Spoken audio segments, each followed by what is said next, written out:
Were there many mixed-race children at school? Oh my gosh, no. When I think in my year, no, I can't think of anybody in my year apart from myself. Younger years, yes, but in my year, actually one, I can think of one more, Michelle Holloway, and she was a year older than me, and that was it. And how was that? How did that make you feel? And I think school, full stop, was a challenge for me, I would say, from beginning, whether it be the fact of I felt I didn't fit in anywhere. I never had any friends. You know, people always had a best friend. I never had any best friend, even from junior school. Junior school was very bullied anyway. Don't know what that was for. I think I was very shy, very reserved, couldn't fit in, didn't know where to fit in, didn't know who to befriend, I suppose, so didn't. Hardly any. I think me and maybe a couple of others. That's probably about it. and how did it make you feel? I found it hard to identify who I actually was, which side I actually belonged to. No, the only mixed race kids were my brother and sister. Okay. And how was that at school, being like that? It was really tough because, like at the time it was the 80s, and teachers were not ready for black kids for some odd reason, and just like they, I would say they didn't know how to cope with us. Like they thought we were inferior, so they would put us down quite a lot. And my father at some point had to complain to the school because it was that bad. Seriously? Yeah, we didn't want it to go to school. I hated it. Yeah. It wasn't the children who were bad. It was the actual grown-up, the teacher. It was new for them in their environment. Yes. Of course. Yeah. There was a few mixed-race children. There's a few mixed-race children, yes. Was that, can you elaborate on that? I mean, like, was it 10 to like 100 or just in? Say of a school of like 200, I would say at least maybe 20, maybe 10, about 10. Yeah, about 10%. That just gives us a more of a clearer idea, do you know what I mean? Going to secondary school, so therefore junior school was bad, and then just going to secondary school made it worse because it was bigger, more people. Now I was really intimidated. Now I really didn't know where to go. And back in those days, you did have, I think, set groups. You had the Greeks had their own friends. You didn't mix with them. The white people had their friends. You didn't mix with them. You had the black people had their friends. Then you had me. And I'm like, well, I'm not sure. And because I was always a bit shy and didn't know how to be confident and interact with all three, I was very reserved and just didn't really have friends. In those days, people didn't really talk about, the mixed race people weren't really explained to who they really were. So it was very confusing. No one ever told me. So I had to sort of work it out for myself, which caused me a lot of confusion. But how did it make you feel then, not feeling that you could link in with any of them? I hated school. Sorry, go on. Hated school. Couldn't wait to get out of it. Didn't go very much towards the end. Whether or not that was also to do with the teachers didn't care either.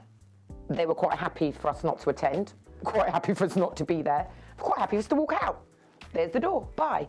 So we had no encouragement, we had no help, we had no support, we had nothing to say, you can do this, or you can be better, or I don't even remember hearing the word career.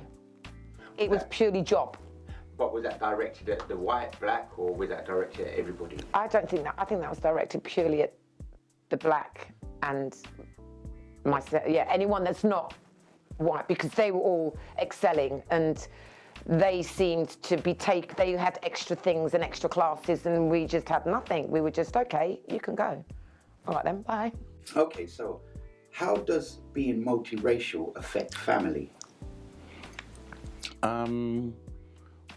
Well, for me, how does it affect family?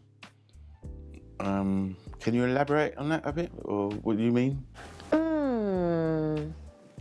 Not not sure affect my family. Being multiracial. I'm not sure how it is today, but back in those days, it was.